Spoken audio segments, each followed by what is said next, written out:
Peace and welcome to the culture here on the Black Star Network. I'm your host, Faraji Muhammad. Thank you so much for tuning in and being a part of the conversation.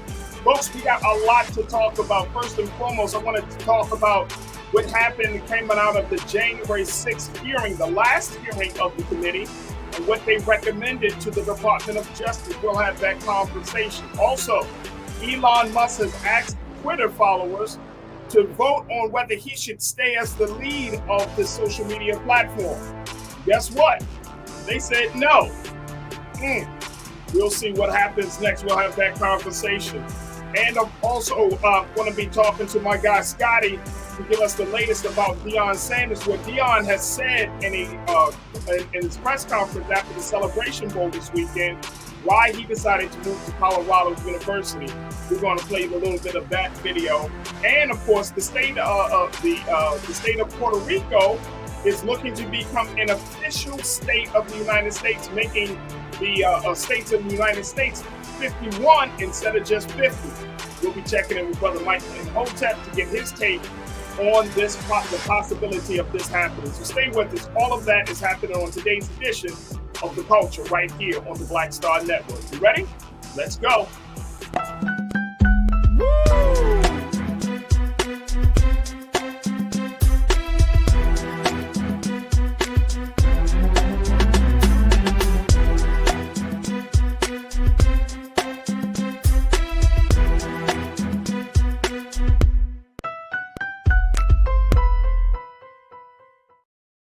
Folks, welcome to The Culture here on the Black Star Network. I'm your host, Faraji Muhammad. Thank you so much for tuning in and being a part of the conversation. I am very, very excited about today's show as we got some great discussions for you lined up. Make sure y'all join us in our chat because we want you to be a part of the online culture crew where you can be a part of the conversation just as much as I'm having it with folks. I want to have the conversation with you. So get ready. In a few moments, we'll point out a couple of the highlight some of the comments and the thoughts that many of you have about these topics that we got presented for you. And let me share this with you folks. The topics that we got today are hot topics. These are conversations that are happening all around the country, and we want to hear what you have to say. So as we're streaming on Facebook and YouTube and blackstarnetwork.com, make sure that you do your due diligence and join us for the conversation. And we'll see where the conversation goes from there. All right, let's jump right into it. First and foremost, the January 6th committee, they had their last hearing today. And guess what? It's not without excitement. Yep, folks, let me tell you. The January 6th committee has decided to recommend that former President Donald Trump be prosecuted by the Department of Justice. Let me just share with you a little bit about what the committee had to say and what the reports are around this situation. Take a look at this here, folks. This is coming from the wrap-up work with a roadmap to justice for Trump. Now, while criminal referral is mostly symbolic with the Justice Department ultimately deciding whether to prosecute Trump or others, it is a decisive end to a probe that had an almost singular focus from the start. Chairman Benny Thomas, the Democrat out of Mississippi, said Trump, quote, broke the faith that people have when they cast ballots in a democracy. He lost the 2020 election and knew it, Thompson said, but he chose to try to stay in office through a multi-part scheme to overturn the results and block the transfer of power. Yeah, folks. He also, the chairman also said that the criminal justice system can provide accountability, adding, we have every confidence that the work of this committee will help provide a roadmap to justice. And then Wyoming Representative Liz Cheney, the panel's Republican vice chairwoman, said in an opening remarks that every president in American history has defended the orderly transfer of power except one, Trump. Yep. It's official, folks. They have urged Trump prosecution with a criminal referral. I wanted to get your take on this, folks, and get your thoughts on this. Make sure y'all join us in the conversation as you post your comments in our chats. But this takes the discussion to a whole new level, folks. a whole new level. And I want to we're going to play for you in a moment the video of what was said, how everything was, just a little excerpt of today's hearing. But while we're doing that, let's make sure that we get your take on this. Do you think that this was a good move? Do you think that it was necessary for the January 6th committee to refer former President Donald Trump to the Department of Justice to be prosecuted? Do you think this was necessary? Do you think this was the right move? This was the right thing to do? Or should it not have been done? Now, as we mentioned before, there has been already 9 hearings. This was the wrap-up hearing, and we can expect to have a final report before the end of this month. That's what their timeline is. But the question becomes, does this lead to a criminal prosecution of the former president for his involvement? Now, I've said this on the show, and Brother Roland has said, I think a lot of people have just said this, folks. There is no doubt. Let's keep it real. There is no doubt that what President Donald Trump said on that day in front of the White House led to the storming of the Capitol. No doubt at all. No doubt. It's just a matter of proving it and in all of its intricacies.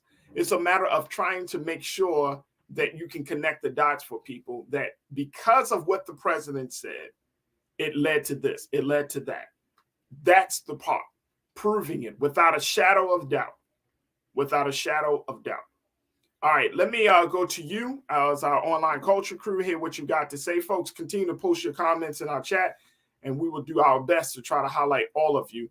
Very quickly, let's go to Shalinda kicking us off this afternoon. Shalinda, you said Rico charged. Here we come. Marilyn Garlick, do your J-O-B. Do your job, Mr. Garland. All right, Shalinda, I hear you. I hear you. Rico charges. Yes. Let's talk about let's get something from DeAndre. DeAndre checked in. Shalinda, thank you so much, sis. My guy, DeAndre, you say recommend is the key word, though. Let's see what happens after this. I actually think this new wave of anti-Trump Republicans want him out the way to push their current agenda, faces, and candidates. Hey, yo, DeAndre, I think so, too. I think so, too. I think they're getting a little tired of, he cost them some major elections in big states from the November elections. And people have cost people elections all the time, but you cost elections, you're draining the money from the GOP because some of this stuff is coming out of the coffers of the GOP. So you're draining money, you're costing elections, you pushing $99 trading cards. You don't come across as being a legitimate candidate. You don't come across as being one who was in the office before. You come across as being a newbie. You're making freshman mistakes at a senior level. Y'all get the picture, right? So it's like, is the GOP going to ride with this guy all the way till the wheels fall off? Or are they going to look at it, especially when you have a DeSantis? We talked about Tim Scott the other day. When you have all of these other options, your bench, you're like, do you go with the quote unquote former star player, or do you kind of bring in some new juice? And I think that's what the GOP is happening. Now, I want to put this in its proper context as we get your thoughts, folks, and continue to post them. This has never happened before. This has never happened before. Liz Cheney, I shared with you what she said, that all the presidents, regardless of their political affiliations, regardless of their political ideology about who's coming behind them, their successor of the seat, all the presidents have basically submitted that this is going to be the way we do the transfer of power. We're not going to interrupt this. It is what it is, that type of thing, except for this guy. So when you put this in a context that this has never happened to any U.S. president, that no U.S. president has ever put himself in a position where he is seen as the agitator that led to the storming of a Capitol. It's never happened like that. So when you think about just the larger context of what's happening here, it's almost as if the January 6th committee would not do anything, it would be a slap in the face. Like if they didn't recommend, and I'm going back to your word, DeAndre, if they didn't recommend anything, it would be a slap in the face. You got to. You really got to. So at this point, this is unprecedented, very historic, very, very historic. And I think that we need to keep that in mind, that you're talking about. And here's the other element of this history part. This guy is still planning to run. I mean, he's talking about running again. He's talking about throwing his hat to be the president again. After all of this, you would think, I got enough heat on me. Y'all understand? I got enough heat on me. Let me lay low for a little bit. Not this guy. He's like, I got enough heat on me. They love me. The lights, they love me. Crazy, absolute madness. And it makes mockery for those who say, okay, this is democracy. And this makes mockery. It's going to be very interesting to see how the GOP plays out on this. Are they going to side with the Democrats, quote unquote, or with this committee, quote unquote, to say, you know what, we need to prosecute this guy? Or are we going to see the voices, the likes of Ted Cruz and Marjorie Taylor Greene and all of them start to, oh, well, this is un-American. This is going to be interesting. Let's go back to a couple of more of your thoughts. Let's first take a quick pause. When we come forward, we're going to go back to a couple of more of your thoughts. I see my sister Corinna, who did an excellent job coming on the show last week. We're going to have to bring her into the conversation. And so many of you know your worth. You're definitely going to, you definitely said something to us that I think that is very poignant and succinct. So we're going to get your thoughts as well. So stay with us. It's a lot to talk about as we continue the conversation about the January 6th committee here on The Culture, right here on the Black Star Network.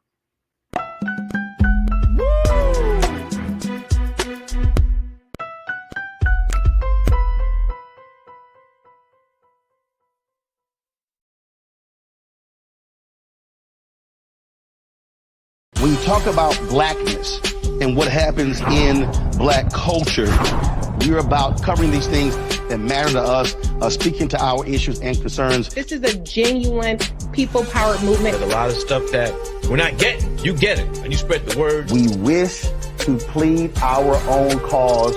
Too long have others spoken for us. We cannot tell our own story if we can't pay for it. This is about covering us. Invest in black-owned media. Your dollars matter. We don't have to keep asking them to cover our stuff. So please support us in what we do, folks. We want to hit 2,000 people, $50 this month, raise $100,000. We're behind 100,000, so we want to hit that. Y'all money makes this possible.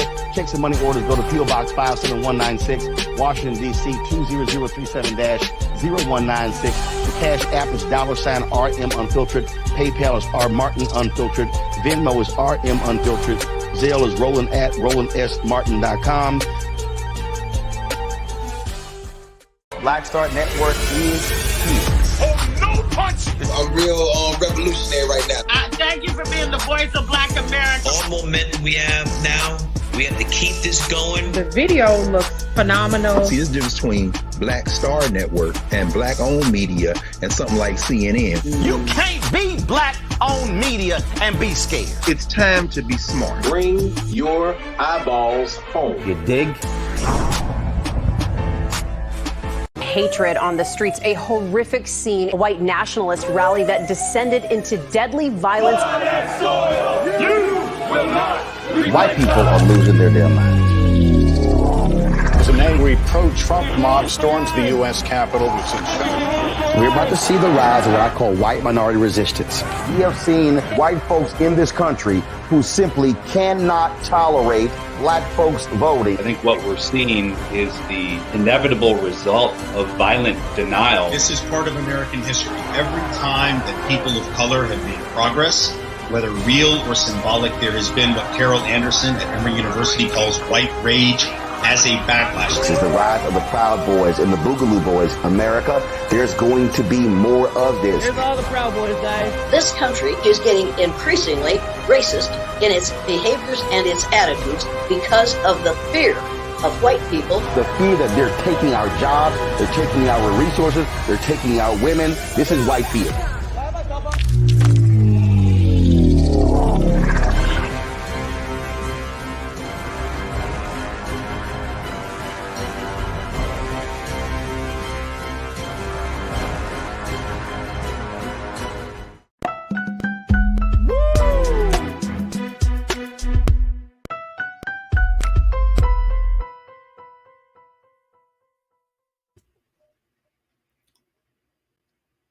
All right, folks, welcome back.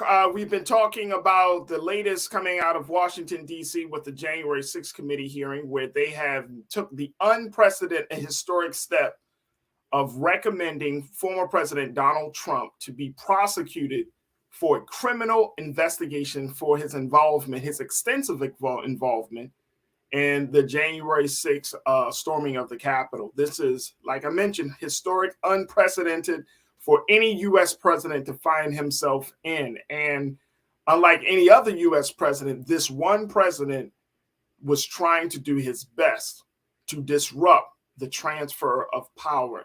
And many say that he undermined democracy. And so since we are at this place, folks, you know, I expected the J6 committee, and I'm taking your word, Corinna, J6, I expected the J6 committee to make a move like this. If they didn't, I mean, I already knew they did, because Liz Cheney was, y'all know, Representative Liz Cheney was going to make this move happen anyway or not. But the point is, they had to. They had to. You cannot talk about checks and balances in a system, and then when one of the biggest breaches, one of the major aberrations of the system happens, no one's there to hold people accountable or put the check back in balance. You got to. You got to. All right, let's go back to here where folks saying, Corinna, you checked in and said, look, now we have to see what the special counsel appointed will do with the J6 committee's recommendation. I agree. I think, DeAndre, you said it earlier in this last segment. You talked about, like, you don't think that they're going to be riding with Trump this quite as much this go around, especially with all of this other stuff looming over the former president. I agree. So I don't think that the special counsel is going to try to hold off on this and all of that. I don't think the DOJ is going to try to hold off on it. I think that in order for this to happen, or in order for America to kind of get some stability back in this uncertain space that we find ourselves in, you got to deal with the Trump situation. I'm going to call it the Trump factor, right? You got to deal with the Trump factor in order for this country to get a sense that justice will be served. No one's above the law. You got to address the Trump factor to bring some order. Now, here's the other thing. Politically, it may not be the best, in the sense of you still have very loyal Trump followers out there who may respond in kind. They may respond with the next election. They may respond in violence. But guess what?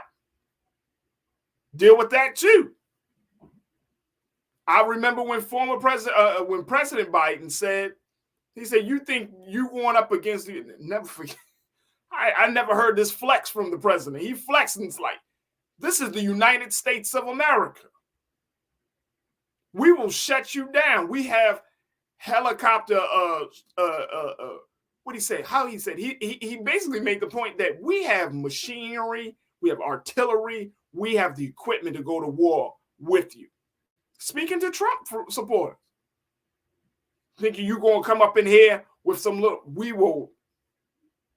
I mean, and I hope it doesn't get that way, because when you get into a certain space like that, anything could happen, right? So you don't want to cause a civil war, but you got to address this. You got to address this. And this is beyond just political party, obviously. This is talking about order. This is talking about potential anarchy. You got a man in Trump who has literally talked about disobeying, forget the Constitution. We need to just throw that out the window. So if you are calling for there to be violence, anarchy, disorder, chaos, and confusion, you are a problem. You are a real problem. All right, let's go back to what folks got to say. Sean Ryan, you checked in and said, look, we had it better with Trump, though, didn't have to pay an extra $120 for groceries and $5 a gallon of gas. I don't know I don't know where your gas is at or what city you in, Sean, but in LA, gas has actually gone down a lot. And guess what? Well, look. This is understanding that the market is volatile. The market goes up and down. It's not just about the president. First thing, the president doesn't set the gas prices. The president, it's about the marketplace, right? It's about the supply, demand. It's about, a lot of other economic factors. Yes, some people might say, well, if certain presidents were in office, we wouldn't have this problem. We wouldn't have this problem. We might have had a new and much bigger problem. So we can't go back and forth and say, if Trump was in office, we wouldn't be at war with Russia. Okay. We probably would not be at war with Russia, but something else could have happened. We could say, oh, inflation wouldn't have happened. Well, I don't know. We can't, because that's dictated by a different set of factors. So I wouldn't jump to say if Trump was, because I think that Sean, that speaks to not understanding how the system really works, how the market works, how you have all of these different components of this system that play off of each other. It's not just about one man, one person sitting in the seat and then everything goes according to plan. Because let's keep it real. When Trump was in office, certain things didn't happen, but a hell of a lot of other things did. January 6th, okay?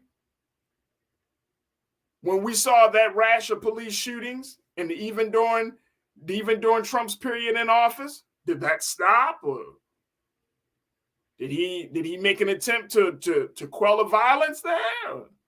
Did he not bomb protesters, both black and white, that were in Washington, D.C. to walk across the street from the White House to the church so that he could do a photo op? Did that not happen? Is that not problematic that you're bombing peaceful protesters?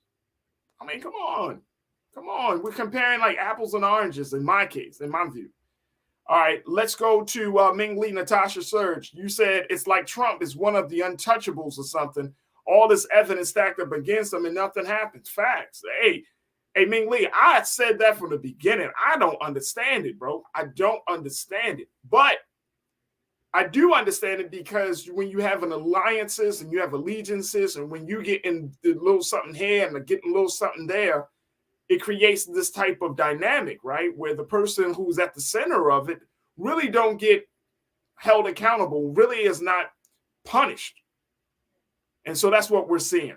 Good point. DeAndre, see, you said facts, the show looks good on paper, but what actual truths will be told? What actual justice will be served? What are the consequences either way? There's pros and cons to everything, but facts are facts. Right. So the man couldn't do a transfer of power. And I'm going back to what Sean Ryan pointed out. He could not accept losing an election. Therefore, he wants to disrupt the whole situation. He wants to come across as a sore loser. He can't get it. He's not accepting this fact. He puts out a lie, right? A lie that the election was a fraud. He's harassing people. Y'all remember from that testimony from the J6 committee of those two black women, the one that was the poll worker down in Georgia, caused her life to be a living hell. Is that what you want, Sean?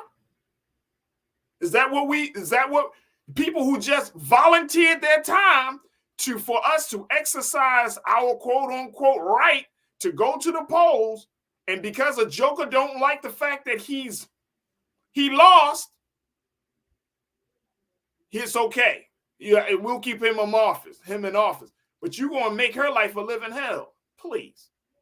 And it's just simple. It's about the fact that this guy constantly is under scrutiny. And I'm going back to what Ming Lee said. And nobody wants to hold him accountable. You're not above the law, bro. You're not above the law, Trump. You're not above the law. All right, let's go to one more comment. Then we got to take our next pause. But Tiana, you checked in and said they were going to raise prices anyway. The corporations took advantage of the pandemic. Come on, let's talk about that for a moment, quick moment. Exactly. We acting like, oh man, these are. How about the PPP loans that were given to major companies that was initially for small businesses? That happened under Trump. Was that fair? No. How about schools and other institutions that already have large endowments getting PPP loans? Individuals. Go down, look. You could go to, look, remember when the government when they talked about Biden giving back money for student loans, you had Marjorie Taylor Greene and other Republicans talking about, oh my gosh, the government should not be helping people and to this extent. But then when you look at their records, they got millions of dollars in PPP loans to get their businesses and their other individual efforts out of the dirt. That happened under Trump. Should we not say anything? Come on. Corporations are reaping rich while the people are in a public health pandemic, a public health crisis. We talking about, well, inflation shouldn't happen. But the corporations are setting the prices for a lot of this stuff to happen. Right? The people, the constituents, you and me, we got to get masked up. We're told not to go this place and that place. We're talking about all these precautions. But then these companies are just, while we are trying to stay healthy and well, they reaping rich. Please. There needs to be a disruption in all of that madness because it's not fair, nor is it right, nor is it good for the American people, especially Black folks in this country, especially marginalized communities, poor whites, Latinos, the Native Americans, the Asian Americans. Everybody is catching it. And we're supposed to care about a corporation or other entity because they can't get a tax credit or they can't get the benefits. Please. All right, look, we're going to take a quick pause. When we come forward, we're going to switch gears. Let's talk. When we're talking about having these conversations, well, where do you have them? We have them on social media. Well, it looks like one social media company on Twitter is under scrutiny because its latest leader has put himself there. We'll talk about it. We'll check in with Shireen Mitchell, who is our tech analyst, and give us some insight around this Twitter poll that says Musk must go. Stay with us. That conversation is up next here on The Culture on the Black Star Network.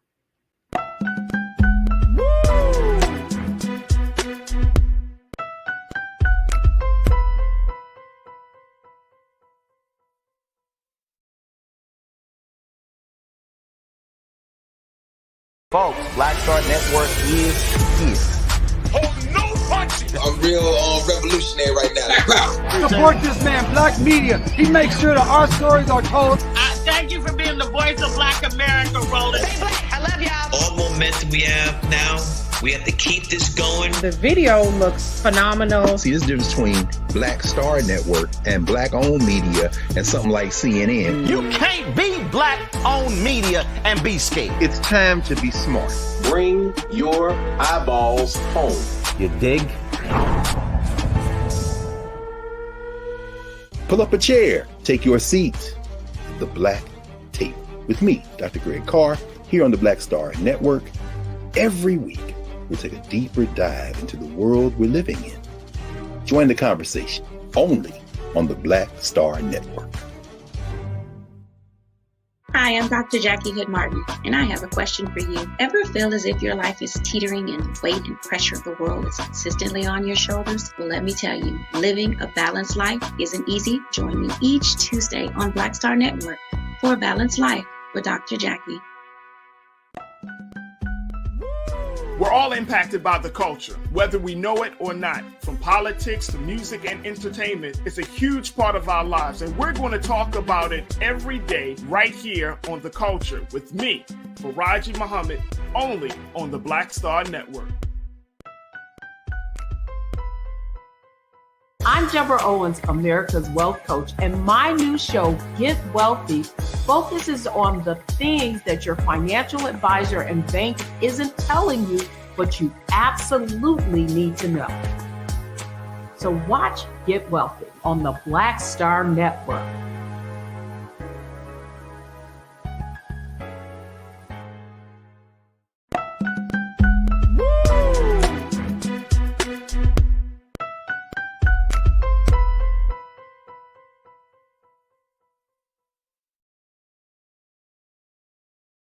All right, folks, welcome back. We're going to be joined by our tech analyst, Shireen Mitchell, in a few moments, but wanted to bring us up to speed on what is going on with Twitter, as Twitter owner Elon Musk put himself out there, put himself right under the microscope. I'm trying to understand why.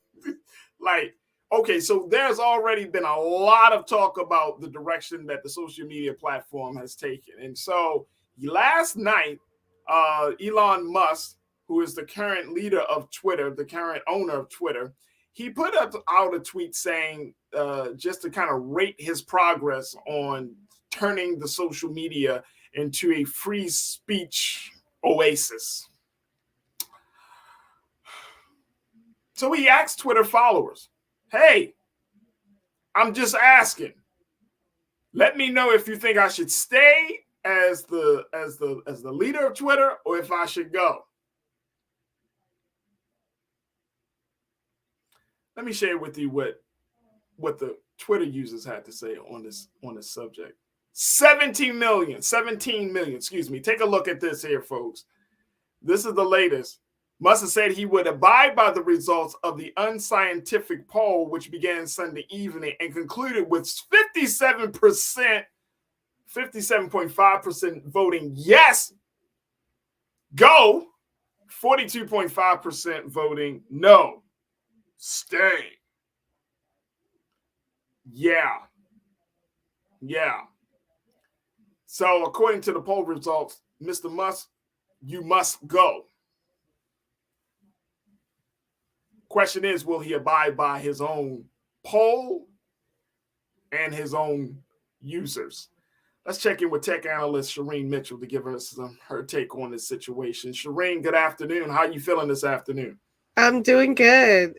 He ain't going nowhere. Let's be honest. Can I ask you a question, Shireen? Yeah. Why would he ask such a question? Because he's expecting to get the public opinion in a way that makes him feel good. And he thought that no matter what happened, no matter what he was doing on the platform, that his followers, the sycophants would say, would win over the number. And now he realizes that that's not true. I honestly believe, really, really in my heart, that booing that happened while he was at Dave Chappelle's show has not left his soul. He is still trying to figure out a way to make it look like that, the people around him are just telling him how great he is and that the rest of the world believes he's great too, when that's not true. And he's learning that, his behavior is just not an acceptable behavior for the rest of us. And he does think that what he's doing is somehow this sort of like neutral ground while being extremely harmful and not realizing who he's harming. And I don't think, in truth, he cares. I just think he cares about who thinks he's doing a good job. And that poll was an example of people saying, you're not doing a good job. So we'll see what happens. You said that poll was an example of people saying, 17 million followers, million votes were cast. Voters. 17 million voters. 17 million people and 57% still told you no. That's not like, 12 people or 100 people in your circle, right? You got millions of people. This is very similar to someone who's a politician who who ends up losing the vote, and they're looking at those numbers to see how much they lost by. That's this example. That means millions of people said no to you. And that if he was a politician, he would just. I'm sorry. Go ahead, Shireen. No, I'm just saying that's a completely different energy. If you're out here walking around thinking that people love you and like everything you're doing is amazing and your stuff don't stink, and you get like millions of people going, "Nah, son, we don't like you. We don't like what you're doing." He doesn't he does not understand the difference, which is very clear, between his technical quote unquote know-how and his social prowess. Those two things are not the same. You're not a genius for either of those two things because you need to be able to manage both. So what you just said to the rest of the world, I claim to be a genius, but I really don't know how people tick. But I'm going to work and own a social platform where people exist and know how to make it work. I mean, it's crazy. Look at this, folks. Here's I can't stop laughing. I'm like, bro, why did you talked your way out the job? Part of me is there's a little part of me, there's a little conspiracy theorist in me, Shireen, that's like, did you want an opening? Did you just, are you finding that you can't take this job as, your skin is real thin on this job, sir. So you just need it out. I think that there's like a combination of things that's probably going on there. Like right. He really, like he knows the sentiment he's getting from people probably on site and how problematic that is. I mean, think about he banned journalists and then he had to bring them back, but he didn't bring them all back, right? Lynette Lopez is one of the women of color journalists that has not been brought back. He's picking and choosing, and he's not realizing that in that picking and choosing, people are realizing you keep saying that you want this thing to be fair, you want this to be balanced. Nothing you're doing is fair and balanced. So how do you think that comes off when your care and concern about you and your family is a priority in comparison to everyone else on this app? Do you know how many people have been doxxed on this app? Do you know how many times people have asked for things to be taken down on this app and none of it has happened? And he could just willy-nilly cut off spaces, cut off journalists, cut off free speech in whatever manner that he feels like because he's the CEO while he screams free speech absolutionists? Yeah. None of that is anything close to a balanced view of even operating this company. But he also thought that he could do all of that and not have any federal interference or any other rules or laws that he had to follow. Anyone who thinks like that is not really the businessman that we are anticipating operates in America the way American laws are supposed to operate. Can we be fair about that? Absolutely. That's a great point. Great point. Tiana checked in and said he didn't want to buy Twitter in the first place. So he didn't want to buy Twitter in the first place until he was made to. So at this point, it just comes across as being an out. Interesting. No, I don't disagree with her too much. Like when the first kind of back and forth happened, he was forced into it because he was about to lose money if he walked away from it because he agreed to a contract. So there's a technical reality to that. Like financially, he was going to lose. I think he's losing way more now than he did before, even trying to take over this company. But even his lawyers were saying, hey, like you don't he had to see the reality of the statements that he was making. I don't think he actually talked to his lawyers before he decided to even try to purchase this and even go into the contract in the first place. Again, not huge business acumen to me if that's like you didn't really want to buy it, but you got forced into it. That's business savvy. That's genius making. Help me understand that because that doesn't make sense to me. Absolutely. When we look at how he has been moving on this platform, where he has created this quote unquote, I would say more of an open door transparency type of policy where he wants to engage and involve users in the decision making of the platform. Because this is what we saw when he talked to, when you just mentioned it, that new policy about doxing folks for speaking up about various things, the journalist situation. Mm-hmm. That policy was deleted less than 24 hours after its introduction. Elon also said going forward that he would poll Twitter users to let them decide on policy changes. I'm wondering, for the social media space, that could be way problematic. It can be gamed. It's really, actually, I think there's a report that came out. I'm forgetting the article, but the person who led Trust and Safety said that the polling process can be gamed in any way. Wow. If you aren't participating in getting rid of the fake accounts, and you're okay with the fake accounts following you because it makes you feel like you're being retweeted and your comments are important in the context, that same gamification can be used in the polling process. So when he says, I'm going to use the polling process, I find it really funny because he's trying to make it look like that this is a democratic process. This is not democratic. Anyone can come up with an account. And I keep reminding people, way back in 2016, when the Russian interference happened, one Russian troll controlled 500 accounts. Wow. So if that was the case back in 2016, we may have gotten some removed and some mitigated. But can we just be fair about, is that truthful in the context of the polling?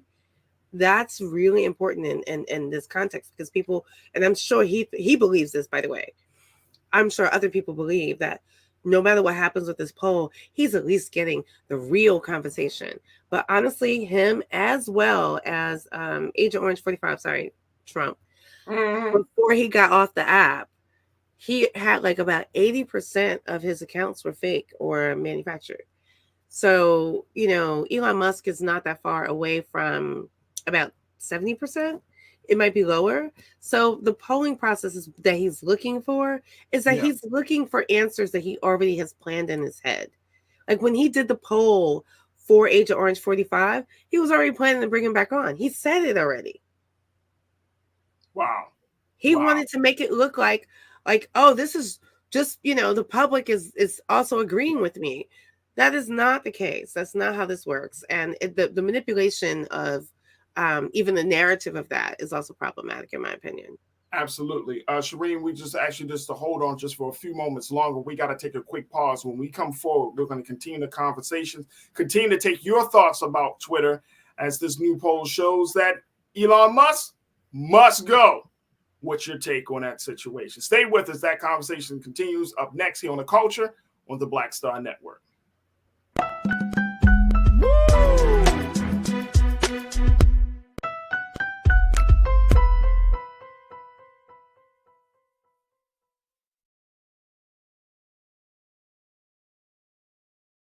Black Star Network is here.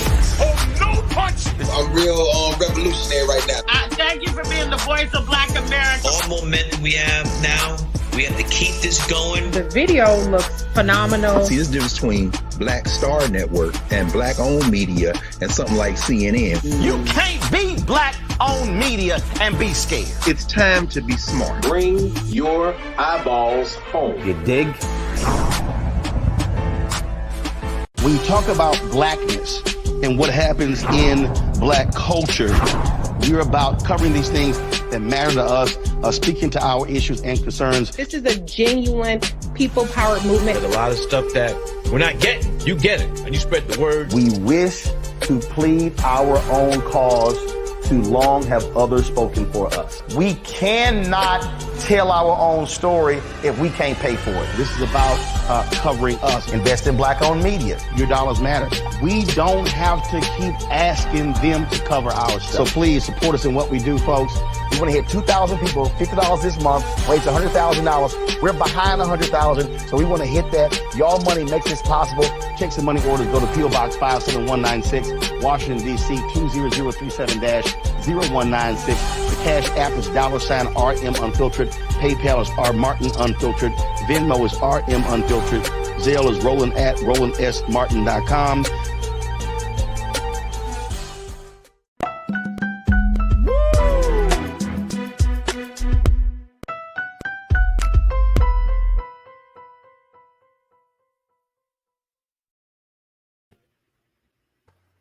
All right, folks, welcome back. We are continuing our conversation talking about the fate and future of Elon Musk and Twitter, as the new poll that the president that Elon Musk has actually created. A new poll shows that more Twitter users, take a look, folks, more Twitter users said that Elon Musk must go than those who told him to stay. This is an unofficial poll that he put out there yesterday. He posed a question. And let's show that poll one more time. Let's put it on the full screen, please, Keenan and Ariel. He said, should I step down as head of Twitter? I will abide by the results of this poll. 57.5% have said, yes, go. 42.5% said no. Final results, the poll was voted on by 17.5 million people. What do you do with that? Of course, Elon Musk has not responded. I'm sorry, folks. It's just like, what were you trying to do? I get it. You want to be Mr. Transparency, but this just sounds silly. I want to bring back our tech analyst, Shireen Mitchell. She's the founder of Stop Online Violence Against Women. This is just absolutely, I've never seen this. And you know what? I really do hope, and I don't know where this would fall under, Shireen, and I don't know, I want to get your take on when we're talking about regulation of social media platforms, right? When we're talking about, what government agency would be responsible? Because this is a key example of why there needs to be regulation from the government side and not just the private owned companies. And I get it. Yeah. But here's why I'm saying this, because these platforms have become so powerful and influential in dictating or determining political agenda items, and determining, in some cases, the national election. So why shouldn't we have a real, and I'm talking about a serious conversation about regulation? Which institution, or what agency rather, would be responsible, Shireen, that you think would kind of oversee this? Would this be the Department of Justice? Would this be Homeland Security? Like who would be responsible for that? So there are two things that is being discussed right now. One is the conversation around Section 230, and that's a congressional argument. But honestly, let's just be fair, y'all. There is already a dissent decree from FTC. I haven't seen the outcomes of it, but honestly, I don't think he's even complying to that. You have to remember that the people who quit right around those last couple of weeks, the dissent decree reports were due. I saw email exchange that basically said that the personal lawyer of Elon of Apartheid Clyde literally said that he put people on the plane, put people out in space. The FTC is no big deal to him. He doesn't take any of that seriously. As a matter of fact, if you think about some of the things he does when he's challenging some of the members of Congress on Twitter, he thinks he can use that as a way to garner favor from his audience to challenge those congressional members or those government officials. I find that very interesting tactic, but I don't agree with anyone thinking that that's going to work. But we haven't seen yet the outcomes of whether or not they've actually answered their dissent decree from the FTC. Twitter was already in trouble before he took over. I think that's the part that people forget. Yeah, that's true. That's a very serious offense. So the FTC is literally where it sits. And I just think it's fascinating that people think that private businesses would not have to answer to any of these agencies. That's not true. And it's like a citizen wouldn't have to answer to government. Yes, exactly. It's like, wait a minute, hold up. If you don't pay your taxes, if you do something illegal, the government comes in and responds. And so the concept that he said, well, I'm going to take Twitter private. Here's one of the things I learned about this back and forth that I think is really important that people don't realize. Remember, he was saying he was trying to make Twitter profitable. Right. Some of the things that if you go back, and I swear, everyone, you should follow Lynette Lopez. She's not on Twitter anymore, but please follow her work. She's a reporter on Business Insider. She actually followed this, that one of the things that Twitter was doing was paying their staff through stock options. That means the public trading of Twitter was paying staff. You take Twitter off of the public trade and you make it private. Where's those dollars coming from? Right? Is it just coming from ads now? Because then we're having a separate conversation now, right? We're having a multi-tier, because he thought that he could just bring it down and then control the narrative. But if it's true that Twitter was actually paying staff from stock options, which is because it was being publicly traded, and I think the number at this point is $400 per stock. If that number drops in context, when it was publicly traded, then Twitter was having money problems. So imagine him saying that Twitter was having money problems and then takes it off the stock exchange. So where's the funding coming from now? It brings up an excellent point. You're bringing up an excellent point. And let's continue to go down this road, Shireen, because it goes to show you how much the bottom line on how profitable a situation is that determines whether that situation is good for the American people. And you can't look through that lens of capitalism, money making, profitability, bottom line. You can't continue to look at this lens and say, oh, okay, this is good and this is not good for the American people. Like, your lens is already clouded. Your view and judgment is already clouded as a result of that.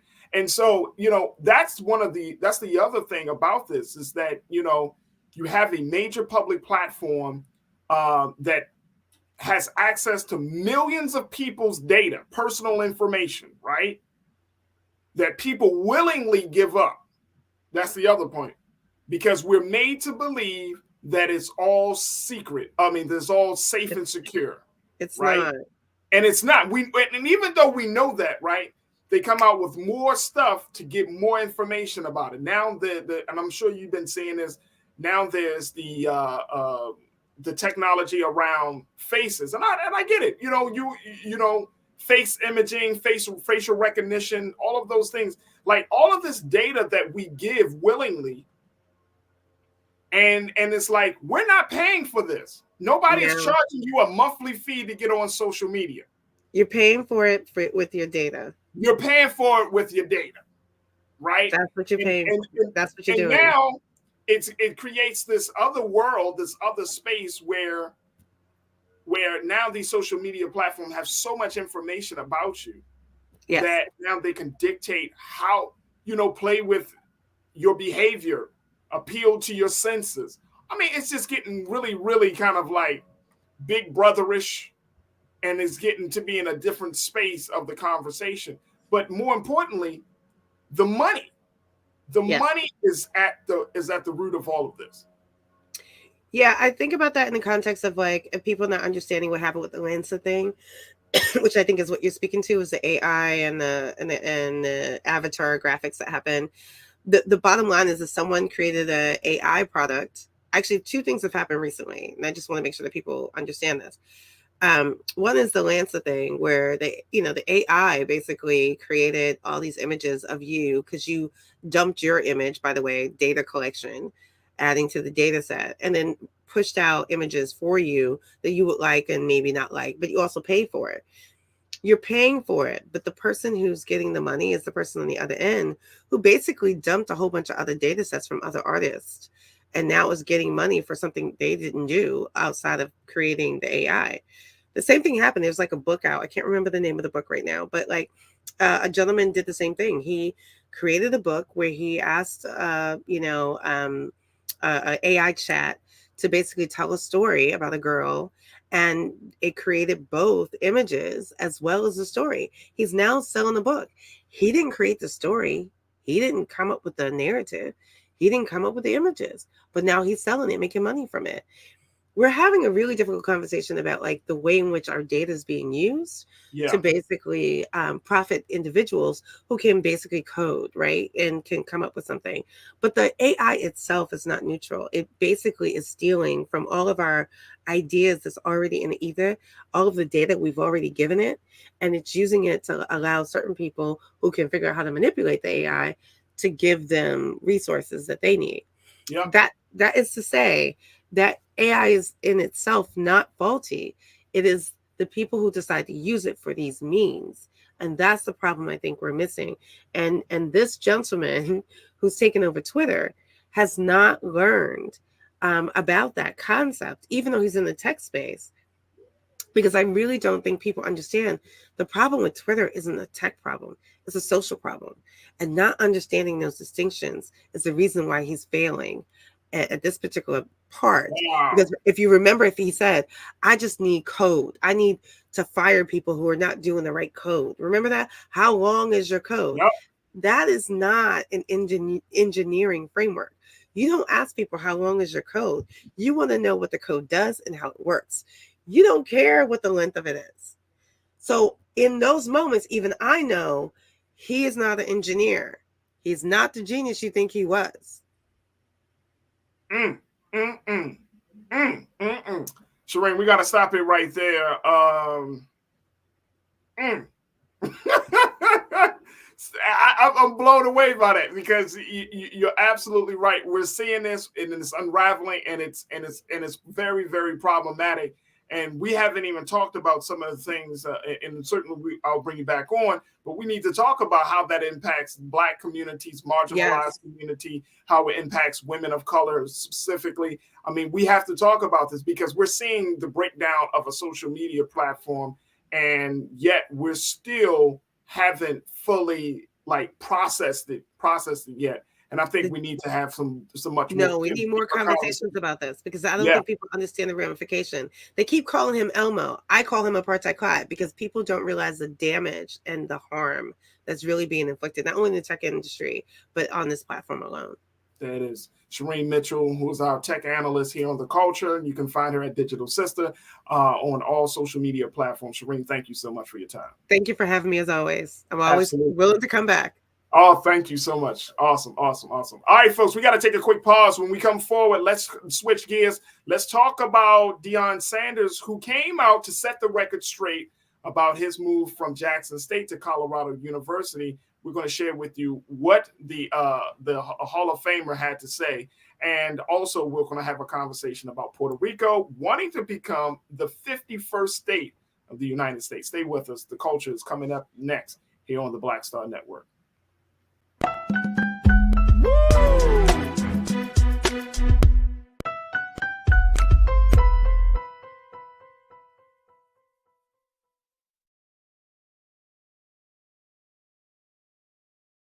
Hatred on the streets, a horrific scene, a white nationalist rally that descended into deadly violence. White people are losing their damn minds. As an angry pro-Trump mob storms the U.S. Capitol, we're about to see the rise of what I call white minority resistance. We have seen white folks in this country who simply cannot tolerate Black folks voting. I think what we're seeing is the inevitable result of violent denial. This is part of American history. Every time that people of color have made progress, whether real or symbolic, there has been what Carol Anderson at Emory University calls white rage as a backlash. This is the rise of the Proud Boys and the Boogaloo Boys. America, there's going to be more of this. Here's all the Proud Boys, guys. This country is getting increasingly racist in its behaviors and its attitudes because of the fear of white people. The fear that they're taking our jobs, they're taking our resources, they're taking our women. This is white fear.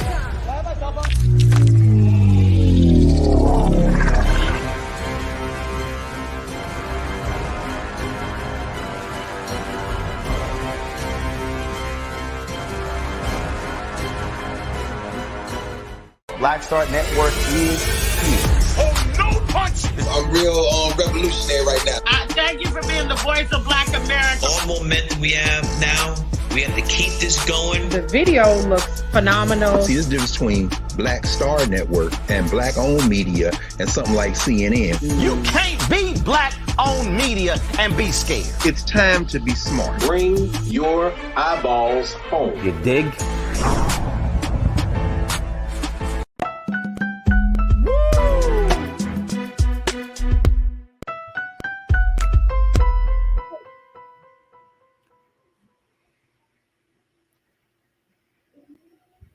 All right, folks, welcome back to the Culture here on the Black Star Network. I'm your host, Faraji Muhammad. Okay, let's shift gears. Now, I wanted to have this conversation about Deion Sanders. We've been talking about the Hall of Famer who turned head coach of JSU, Jackson State University. We've been talking about him for the past few weeks because of the impact that he was able to make in just that 2 year time, 3 years time, well, about 2 years time that he was with the university in Jackson State in Mississippi. But more importantly, the impact that he's made on HBCU and Black college football and the understanding of turning a team that was not as successful into a successful team over a short period of time is absolutely amazing, to say the least. Now, that has led to Deion Sanders making a new decision to take his talents elsewhere, from moving from Jackson State, Mississippi, all the way to Colorado, which is a PWI or predominantly white institution, that got people in a uproar saying that he turned his back on his people and his community. Let me bring my guy Scotty, who's host of and the founder of Offscript TV that you can find on IG, and get his take on this. Because Scotty, thank you so much for being a part of the conversation.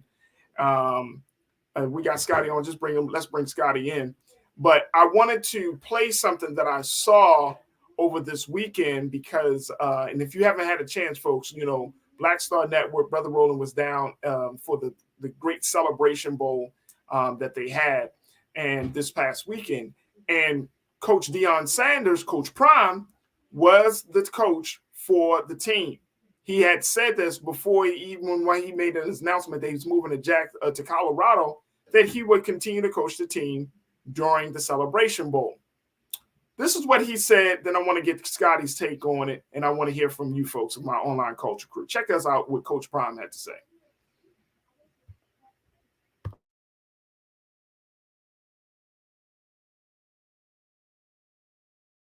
Once did I say they're going to put a tombstone with my name on it at Jackson State, so I wasn't going to die here. Y'all know that. Everything I said I would do, I did. Everything I said I wanted to happen, I tried my darnest to make it happen. We've exceeded, I think, expectations in some realm. But when I don't fit into someone else's plan and purpose, now there's ridicule. But you forgot about my plan and God's purpose. That's where the dysfunction comes. I reached a point where I said to myself, we're going to go out there and recruit another great class. And we were, and TC will. And we're going to win again.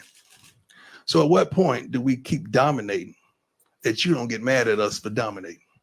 Because it's a level of dominance where you start to turn.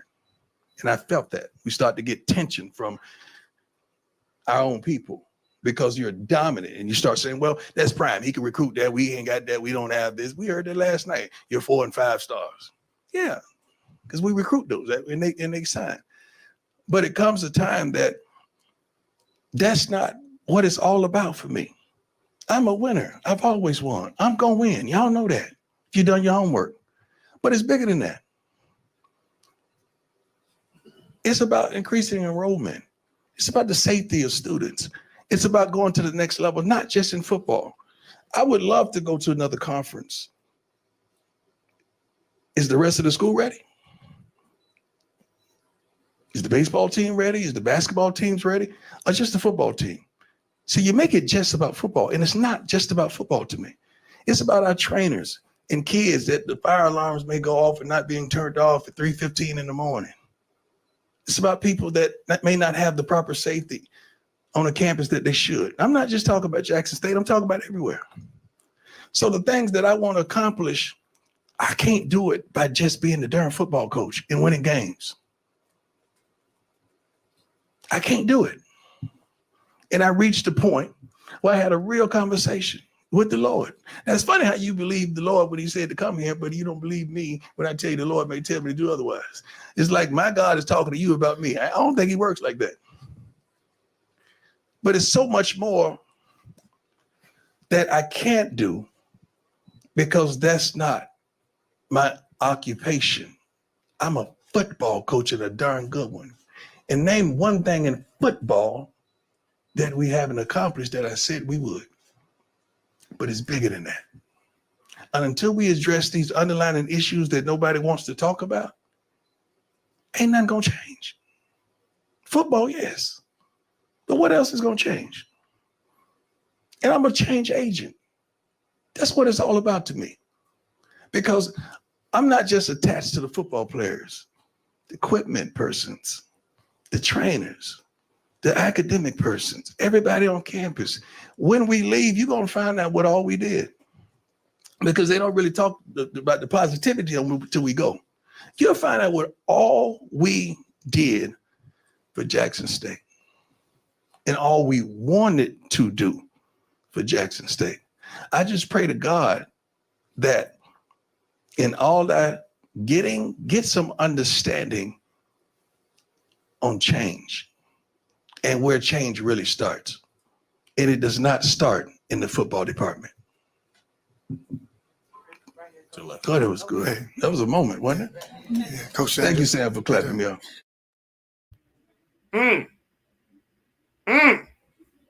Is he setting this? Did he set the record straight, Culture Crew? Share your thoughts with me. Post your comments in our chat on YouTube, Facebook, Black Star Network. Let's bring my guy Scotty of Off Script TV. Checking in with him. Can we get Scotty on? All right, we don't have, okay, he's not on. All right, let me, I got my brother Michael in Hotep on. Let me get my brother Michael in. Brother Michael. Hey, we got you, man. Faraji. I'm good, brother. How are you? I'm all right, brother. All right, good. What do you make of what Deion had to say? That you know, he did what he set out to do in the football space. Right. He wanted to do more for the university at large. And he just made a decision that he felt was the best decision for him. People are still upset. People still for a certain type of way, Brother Michael, about this change. But what do you make of it? Well, he's talking about purpose. And he said he was led to Jackson State University, led to HBCUs by God. And he's basically saying he's led to Colorado State by the same God as well. And he's talking about purpose, and he's talking about a purpose beyond coaching in football also. Right. And what's interesting is that so many people, and you got people running around doing interviews and castigating him and saying he's a disappointment because he didn't do what they said their purpose was for him. They haven't had a conversation with him. Yeah. Okay. He's talking about being driven by the same passion, by the same God that brought him to Jackson State University. And he's talking about increasing enrollment. And it sounds like and we're going to find out all that he did with Jackson State University as well, because as I said, I can't remember. Actually, he was on Charlene Mitchell's show here in Detroit, 9:10 a.m. WFDF, the radio station I'm on, and also talked about it on my show. There was an article from thegrio.com, I think it was, and I'm trying to pull this up, where he donated half his salary to finish the stadium there at Jackson State University. Okay, that doesn't get talked about. All right, so is much more to Deion than football, and people are trying to just keep him in this little box, and he's saying he's much more than that, and the impact that he's going to have, the impact that he's had on Jackson State University and the impact that he will have on Colorado is much more than football as well. So people are trying to project their own shortcomings onto him. Talking about purpose, let's bring my guy Scotty Off Script TV on. Hey, Scotty. What's goody? Hey, how you doing, brother? I'm doing well. So Deion just wanted to set the record straight this weekend, giving some remarks about his decision. What do you make of it, Scotty? Listen, once again, I never blame somebody for doing better for them or trying to upgrade in what their profession is. He's been at the highest of highest as a player. Why would he not expect to try to challenge himself as a coach? The thing about donating his salary to finish, and that's not true. Like, the narrative has been flipped, right? So the project was already done. What Deion added his money to was to things that he wanted added, and that the workforce, that they would add more workforce to get it done faster. So that's really what he added his money to. It wasn't that by August. I think it was like by August of 2022 to get it done by that time. Exactly. Scotty? Yeah. Mm-hmm. He wanted to start the season with, the player, the renovations being done towards the Walter Payton Center so that his players could go in to have the players lounge. And it's nice. Don't get me wrong. I've seen it. It's nice inside. But, people like to kind of, change the narratives a little bit. And then you get all this prime, as we call them in the space, primettes who are prime. But you're like, you haven't been on the ground, or you haven't talked to the people on the day-to-day at the HBCUs who say, like, don't get me wrong, they're grateful for Prime, but there's a lot of things that Prime did not do that he gets a lot of credit for that it had nothing to do with him. So at this point, I mean, do you feel like the record is being set straight? I mean, his explanation of why he's deciding to make a move and what was going on in his head during that decision, do you feel like it's clear that, or is there still going to be some more controversy around it? It's always going to be some more controversy around it because of the fact of a lot of people are emotional. I said it last time, when you bring God into anything around the Bible Belt, it's going to have a complication to it because, people are going to start challenging you on your rhetoric or when you came. You said God brought you here. You said you were going to do this. You said you was going to change the playing field. You said you was going to level the playing field. You said, you're going to have people come back home. So now you have all these players that came to HBCUs and you leave. Now all the players you brought that were supposed to level the playing field, that was supposed to change the game, they're leaving with you to go to Colorado. So now Jack State is back into the deficit that it was when you first got there. So how does that make sense? Scotty. Hey, hold on, bro, Michael. I want to get your take on that, what Scotty just said, but we got to take a next pause. When we come forward, we'll continue the conversation with Brother Michael and Hotep. We'll continue with Scotty of Off Script TV and with you. Post your comments in our chat on Facebook, on YouTube. Let's continue the conversation as Coach Prime attempts to set the record straight about his tenure at JSU and his decision to go to Colorado State. Stay with us. That conversation continues up next here on The Culture on the Black Star Network.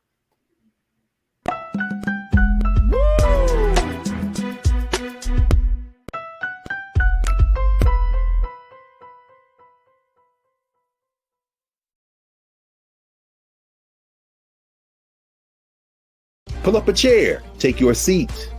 The Black Tape with me, Dr. Greg Carr, here on the Black Star Network.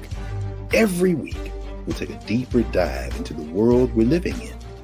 Join the conversation only on the Black Star Network.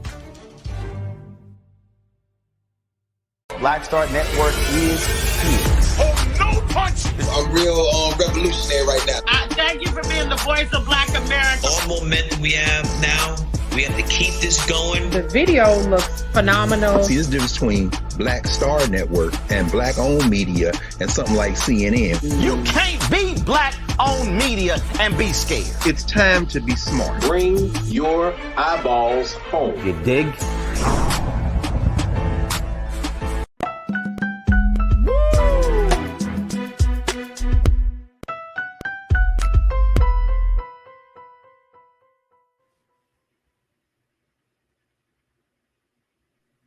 Folks, we've been talking about Coach Prime, Deion Sanders, about some of the remarks that he made at the end of the Celebration Bowl this weekend, where he attempted to set the record straight as to why he decided to make the big move from Jackson State to Colorado State, where a lot of people feel like Coach Prime has turned their back on them. And Scotty, host of Off Script TV on IG, you can check him out.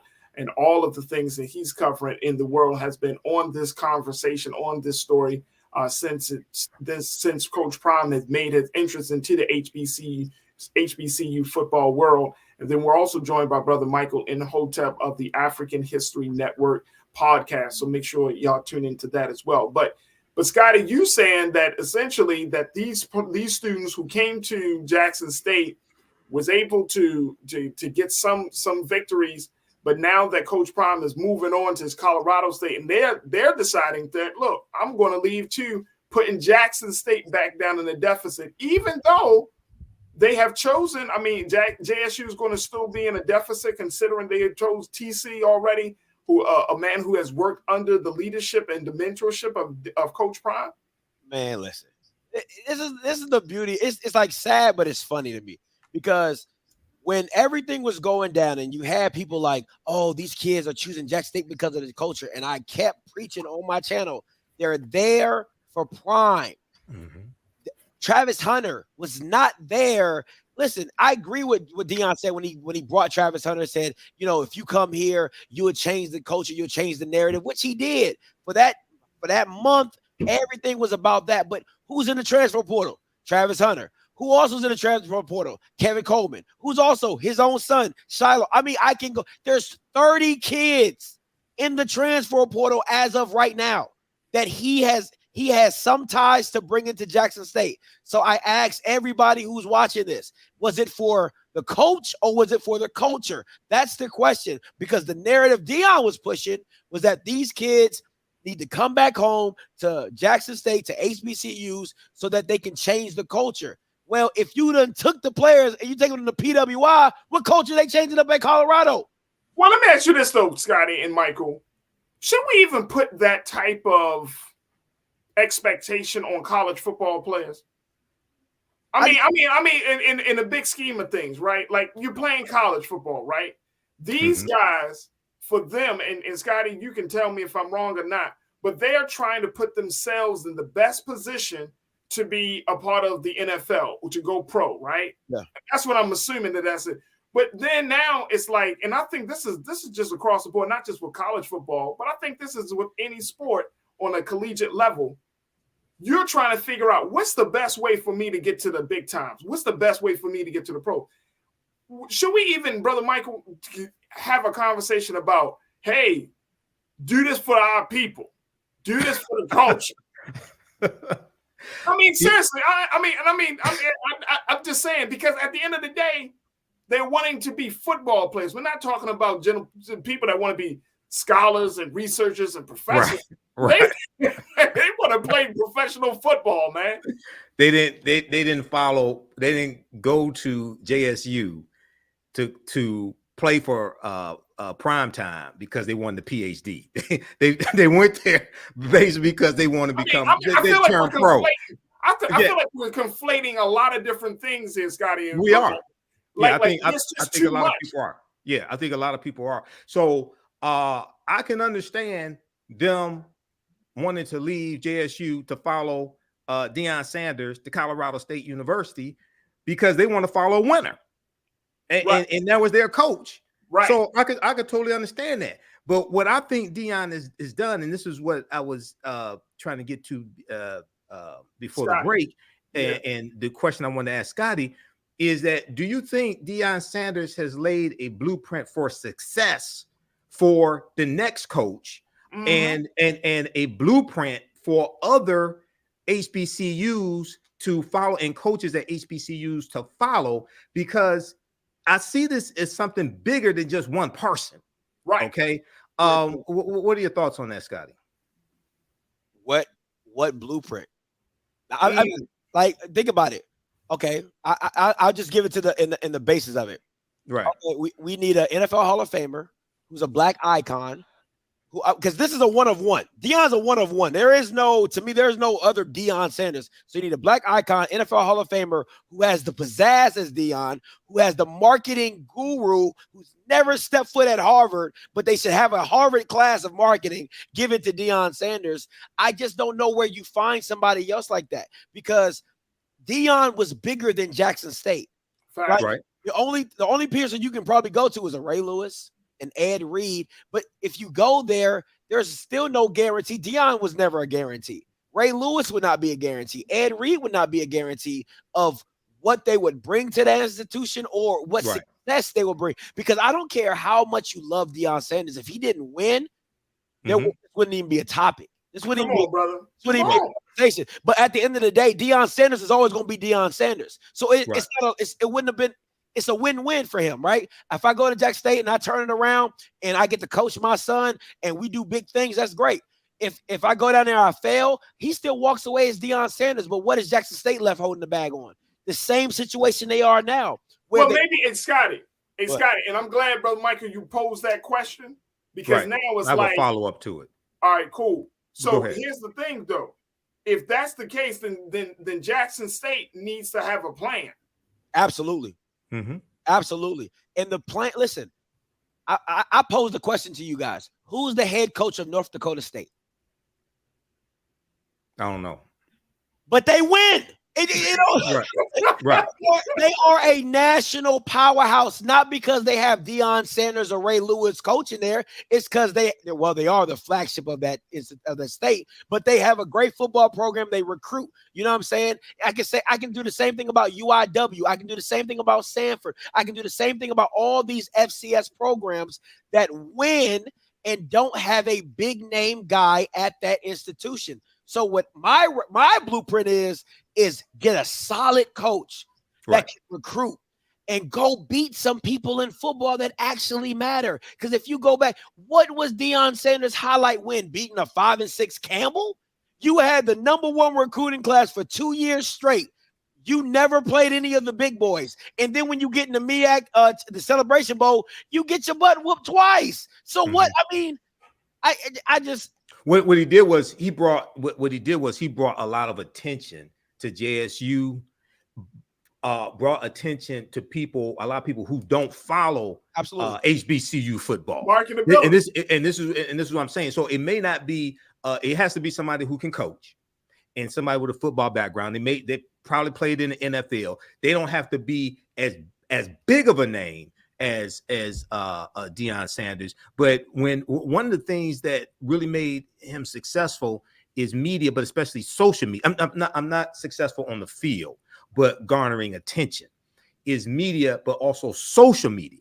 Okay, because clips of him in the locker room talking to his team, inspiring his team, things like this, interacting with parents, things like this. This gets into social media, which draws more attention to Jackson State University. So it's a whole marketing plan behind this that I think other HBCU coaches can learn from. They may not have a big name like Deion, as big of a name, I should say, as Deion. They may not have the flair, because the flair goes back to when he was playing, football and baseball at the same time.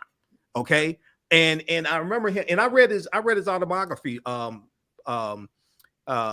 Success Ruined My Life. How Success Almost Ruined My Life. And I remember him talking about that the position he played in football was a cornerback, and it's not a position that draws a lot of attention. Okay, so he felt that he had to take on this persona of prime time with the flashy clothes and things like this to draw more attention to him, also, so he can make more money as well. Okay, it's a whole marketing strategy that goes back decades with him. So I think there's, and somebody with a business degree as well in marketing, I think there's a blueprint from the marketing perspective to draw more attention to HBCUs, HBCU football programs, right? And follow something that we learned from Deion Sanders, regardless of who the coach is. You have to win, of course. Right. I agree with Scotty on that. You have to win, but there's a whole marketing perspective here that I think a lot of people can learn from as well. Absolutely. Lori Parks checked in. Lori, you made the comment similar to what Brother Michael just made. You said this is the time for other ex-NFL players to step in to coach HBCU football programs. Now, here's the thing, and Scotty, I want to get your take on this. If this is the model, and I'm saying this from JSU's perspective, hey, let's get a big name, let's draw them in, let's get some wins out of this big name, let's get some money for the program, this type of thing. And personally, I'm more of a systems thinker. I'm thinking, hey, get something out of each big name that you bring to the table. Absolutely. Right? Get something out of it, not just the fans, the flighty stuff. I'm talking about get something legitimate out of it. You know what I mean? Start to build your situation. But I don't know. It's like, look, JSU was going to take this, since JSU decided to take this risk and it paid out for them, right? My concern is this might be seen as the ultimate business model, but it reminds me of when LeBron went down to Miami. Y'all know what I'm getting at. Mm-hmm. It reminds me of that. I'm going to take my talents down in Miami. LeBron goes down to the Heat, play a couple of years, get some flash. Him and Chris Bosh, Dwayne Wade. We're going to be the three amigos down there. And we're going to wreck stuff down in the league. And it's like, we see this in sports all the time. It's not about your name. It's not even about your one person. It's a team. These are team games. I'm a Ravens fan. I'm rocking Ravens now. I don't care how hot Lamar Jackson is that day. If his O-line, his defense, his special teams, if they all fall apart and they lose, can you really say Lamar Jackson won? No. And I think that this is a huge shift to changing the conversation about Black talent, Black skills coming to HBCUs. And look, he's going to do what he's going to do. I think Scotty, and to your point, Brother Michael, Deion is a master marketer. He knows how to bring attention to the situation. But at the end of the day, if JSU did not get something from him in terms of a legitimate blueprint, say, look, man, how can we keep this success going? How can we institutionalize your system? How can we make sure that we are getting the type of recruits? How can we make sure that HBCUs get money outside of the football program for the other stuff that you care about? Are they even having those conversations? Hey, look, I know you're going to Colorado, Deion, but are you still going to help us to be an advocate, an ambassador for JSU and HBCU? I mean, you got to get something from the deal, man. Absolutely. And you have to lay a blueprint. I mean, this is one of the reasons why, you had the Southern Christian Leadership Conference, SCLC, that relied upon charismatic leadership. Where somebody like an Ella Baker was talking about, no, you need to get away from charismatic leadership, and the leadership needs to be decentralized, and it has to be more about the people as opposed to one charismatic leader. Okay. So we see this type of debate or this type of ideology clashing. We've seen this historically. Okay. And for HBCUs, HBCU football to really be successful, it has to be beyond one person. It has to be beyond one personality. Okay. And you've got to have a blueprint, a program for you to operate based upon when that person goes on to the next mission. Does your program just go up and just go poof in the air? You have to be able to continue. And that's what I think a lot of these JSU has to do, and a lot of HBCUs have to do. They have to have a succession plan after that one person who won the championships and brought the players. After they go on to the next assignment, what do you do next? Absolutely. Hey, Scotty, we got like 30 seconds, a little bit less than 30 seconds. What do we make of this now? All right. What do we take from this? All right. I'm going to go with Michael's, and I'm going to try to wrap this up in 30 seconds. What's so hard about the blueprint or asking to have a blueprint is you can't control kids. You can't control kids that are able to jump in the transfer portal and go whatever they see fit or follow a coach. So that is hard. Well, trying to promote TC Taylor, that was a retention plan. They were hoping that when we elevate TC Taylor, he knows these players, he'll stay home. The blueprint for me is where Michael touched on, is social media. Social media has to be the forefront of a lot of HBCUs. There's too much culture changing at HBCUs that are not put on the forefront of social media. Most of these dance moves go viral from HBCUs and things like that. Coaches have to be open to it because a lot of coaches are stubborn. They got to be open to it. The heads of these institutions have to be open to it. And the ADs and SIDs have to use the workforce on campus to use towards their social media, i.e. the kids that are going in your class that are doing social media every single day should also be running it, have oversight, but they should be running it. I shouldn't have a 40-year-old man or 50-year-old man as an SID or AD trying to do TikTok. That don't even make sense. So it's little things like that that needs to be put in place, but social media needs to be huge. The accepting of social media needs to be huge, and more media presence by these black head coaches. You're a different culture. Be different. Stop trying to be PWI. Stop trying to do that. That's not your lane. If you talk a little trash at conferences and things like that, be yourself. And that will come off as natural, and that will be more impactful to people. There it is. My guy, Scotty, host of Off Script TV on IG. Scotty, thank you so much, brother, for being our sports analyst here on The Culture. Truly appreciate you. Appreciate you. Absolutely. All right, folks, we got to take a quick pause. When we come forward, let's talk about the fate of Puerto Rico as they're looking to become the 51st state. We check in with Michael Lynn Hotep to get his take on this. Stay with us. It's The Culture here on the Black Star Network.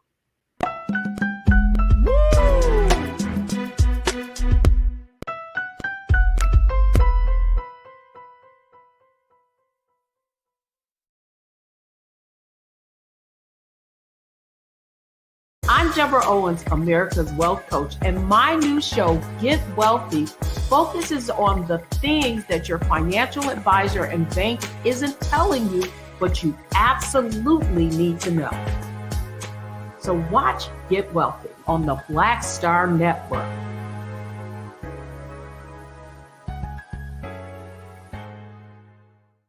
Black Star Network is here. Oh, no punch! I'm real revolutionary right now.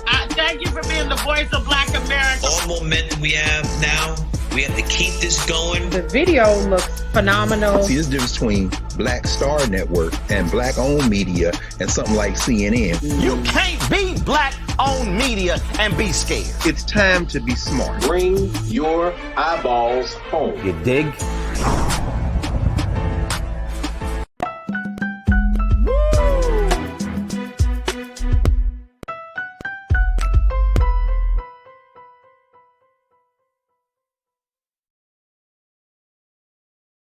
All right, folks, for our final conversation today on The Culture, we wanted to talk about the possibility of Puerto Rico possibly becoming the 51st state of the United States of America. Let me share with you what the vote has been coming out of the House of Representatives. Take a look at this, folks, that they passed the bill. The U.S. House passed the bill on Thursday of last week that would allow Puerto Rico to hold the first ever binding referendum on whether to become a state or gain some sort of independence in a last-ditch effort that stands little chance of passing the Senate. The bill, which passed 233 to 191 with some Republican support, would offer voters in the U.S. territory three options: statehood, independence, or independence with free association.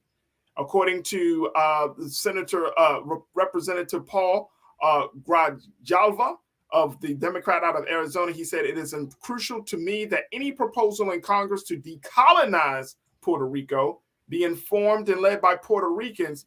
He serves as the chairman of the House Natural Resources Committee, which oversees affairs in U.S. territories. It also was saying in that same piece, folks, that the proposal would commit Congress to accept Puerto Rico into the United States as the 51st state if voters on the island approved it. Voters also could choose outright independence or independence with free association, whose terms would be defined following negotiation over foreign affairs, U.S. citizenship, and use of the U.S. dollar. This has not been an easy fight. We still have work to do. Our quest to decolonize Puerto Rico is a civil rights issue. Man, there's the headline, folks, that the House approved this referendum to decolonize Puerto Rico and possibly making it the 51st state. Now it goes to the Senate. Brother Michael and Hotep, host of the African History Network podcast show. Let's talk about this. How significant is this, Brother Michael? Is this something that we need to really keep our eyes on? Yeah, I think this is very significant. We know that Puerto Rico became a territory of the United States in 1898 as a result of the Spanish-American War, and Puerto Rico was conquered by Christopher Columbus in 1493 on one of his voyages. He went on 4 voyages, and he conquered on behalf of the Spanish crown. So it was Spanish territory. We know they're setting up plantations like sugarcane plantations, things like this into Puerto Rico, and they were importing Africans in, enslaving them into that land as well. So if now they are Puerto Ricans are U.S. citizens, but they can't vote in presidential elections. Okay, from their homeland, they can't vote in presidential elections, and so they don't have statehood. All right, they're not a independent country, and they don't have statehood. They are a territory of the United States. Okay, so they're in limbo. They're in limbo, and they're victims of colonialism by Spain and the U.S. All right. So if they became the 51st state, they would the way they vote, they lean more Democratic than Republican, generally speaking, and they would have 2 U.S. senators. Okay, they would have at least the population is 3.2 million. Okay, so they would have at least 1 seat in the House of Representatives. Okay. And they would have 2 U.S. senators. So that can make a huge difference when it comes to voting on bills and breaking a filibuster and changing the filibuster rules if Puerto Rico becomes the 51st state. Okay, so it's up to them how they vote. Is up to those who live on the island how they vote. But if they become the 51st state, this is a game changer. Okay, this is a game changer in getting bills passed and breaking the filibuster. But also, this would come into play when you deal with the Electoral College as well, right? Because they would have at least 3 Electoral College votes associated with Puerto Rico. I'm not sure if they would have more than 1 seat in the House of Representatives, but they would have at least 1 seat in the House of Representatives. Okay, so you would have at least 3 Electoral College votes, because you take the number of seats in the House of Representatives a state has, and you add to that the number of U.S. senators a state has. Every state has 2 U.S. senators based upon the U.S. Constitution, so they would have at least 3 Electoral College votes. So this is huge right here. This is really, really big, and I'm glad that you brought up that point, Brother Michael, about how many representatives they would be allotted and allocated. And I'm also thinking about that the Democrats still have a slight edge in the Senate because of Raphael Warnock winning that seat back. So that's a huge difference. Yeah. I'm about to say this could. So you're literally talking about adding more seats to Congress. Yes. Which would require a whole nother process. Right. Because the last time when was the last time that we actually added the state? When was the last state added to? There may have been like Alaska and Hawaii. Yeah. Something like that. I think it was Alaska and Hawaii. The last time that happened, but this would tilt the balance of power. And this would make a huge difference, and this would tilt the balance of power when it comes to presidential elections also. So instead of 200 needing 270 votes, I think you would need 272 or 2. What would happen is if they had 1 House vote, if they had 1 seat in the House of Representatives, it would go from 435 seats in the House to 436. And it would go to either 271 or 272 that you would need to clinch the presidency. So, and this would make this could tilt the balance of power, because see, New York lost a Electoral College vote because of the 2020 census. Okay, if 89 more people had responded to the census, New York would have kept their 1 House seat. And they would not have lost Electoral College vote. Here in the state of Michigan, we lost an Electoral College vote, and we lost a House seat. So we went from 16 Electoral College votes down to 15, and we lost the we had a merger of like the 14th and 13th congressional district here. So we lost a house seat here in the state of Michigan as well.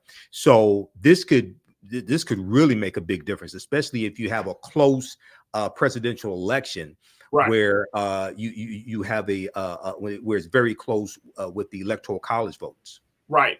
And here's the other implication that I'm thinking about, Brother Michael. And folks, I want you to join us in this conversation as we're talking about the possibility of Puerto Rico becoming the 51st state. Do you think that this would be good? Do you think that this will work for the United States? Share your thoughts on our chat on YouTube and Facebook. Here's what the thought that I was thinking, and I may be way off with this, but I'm just thinking that if you have Puerto Ricans, and we have to look at the numbers because I don't know them off the top of my head, but if we looked at the numbers and found that Puerto Ricans are inclined to Republican policies versus Democratic policies, but it's Democrats who are pushing forward and making this happen. When you said that this would shift the balance of power, not just in terms of the votes and the number of representatives, I'm thinking just in terms of the overall sentiment of the American people. I'm thinking like this could bring millions of people under the Democrat. Possibly. So the population in Puerto Rico is 3.2 million. I'm not sure how many are of voting age. Right. But if you just cut that in half, you're looking at about 1.6 million.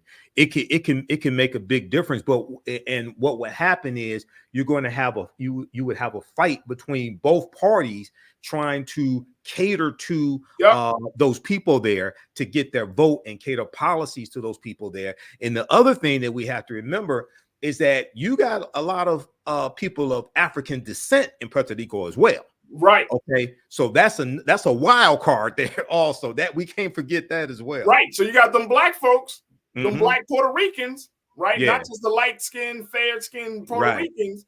Right. You talking about them dark black folks. The ones they don't show you on the Travel Channel. Right. Yeah. You're exactly right. Yeah. You got them black folks. I know you probably remember that.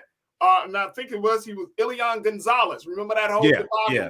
You know what I'm saying? And that's when I really learned, Brother Michael, like, oh, they're light-skinned and they're dark-skinned Puerto Ricans. Like, oh, okay. Same thing with Cubans. They were Cubans and all of that. So it's like,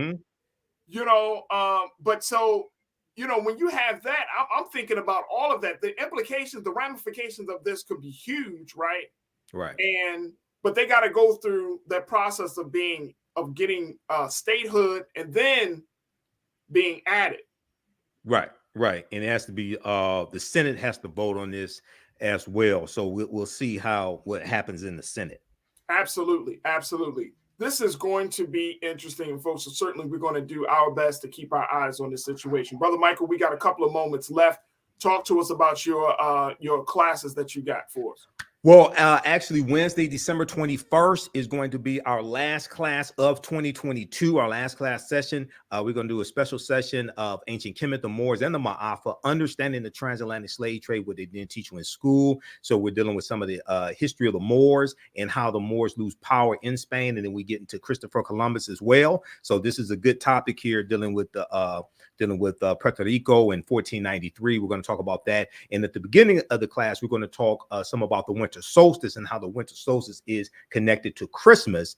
And we'll deal with some of the origins of Christmas also. So visit our website, theafricanhistorynetwork.com. We look at some of the pre-Christian origins of Christmas. Visit our website, theafricanhistorynetwork.com, and scroll down to the class, theafricanhistorynetwork.com. This class is on sale $60, regularly $130. Keep scrolling down. Past the Kwanzaa stuff. All right. And we do the sessions live. All the sessions are archived and recorded. You can go back and watch it anytime. Scroll right below that. You can go back and watch it anytime. So a year from now, 2 years from now, you can go back and watch the entire class. So next class is Wednesday, December 21st, 7 p.m. to 9 p.m. Eastern Standard Time. And we have a bundle pack of these classes. Also, you get both classes for only $100. That's over $260 value. I would say this information is PG-13, so you can use this with your youth as well. And we have a bundle pack of my lectures in digital download format. You get 15 of my lectures for only $50. That's African History Awakens the African Mind to Mental Death. It makes a great gift. Visit theafricanhistorynetwork.com, theafricanhistorynetwork.com. There it is, Brother Michael and Hotep. Always a pleasure. And thank you so much, brother, for thanks, Raji. Absolutely. Yeah. Absolutely. All right, folks. Happy holidays and happy Kwanzaa to everybody. Absolutely. Thank you so much, dear brother. Folks, that's going to do it for us today. I thank each and every one of you. I thank my fantastic guest, Shireen Mitchell, checking in. I thank my guy, Scotty. I thank Brother Michael and Hotep. And I want to thank all of you for tuning in. My online culture crew, continue to build, continue to have the conversations.